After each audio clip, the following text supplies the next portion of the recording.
حمزہ زبر آ، میرے پیارے بچوں یاد رکھیں جب الف کے اوپر زبر آ جائے، زیر آ جائے، پیش آ جائے، یا دو حرکات آ جائیں یا جزم آ جائے تو اس صورت میں یہ الف نہیں رہتا بلکہ یہ حمزہ بن جاتا ہے۔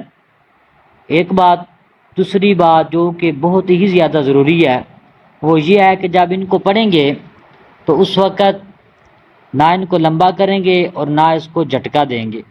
یاد رکھیں یہ وہ تختی ہے، جس بچے کو یہ نہیں آتی وہ کبھی بھی قرآن پاک کو نہیں پڑھ سکتا۔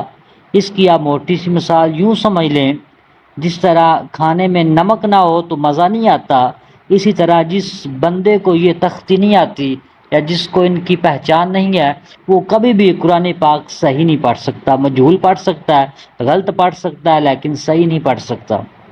تو رہی بات ان کو پڑھیں گے کیسے، تو یاد رکھیں نہ لمبا کریں گے نہ جھٹکا دیں گے۔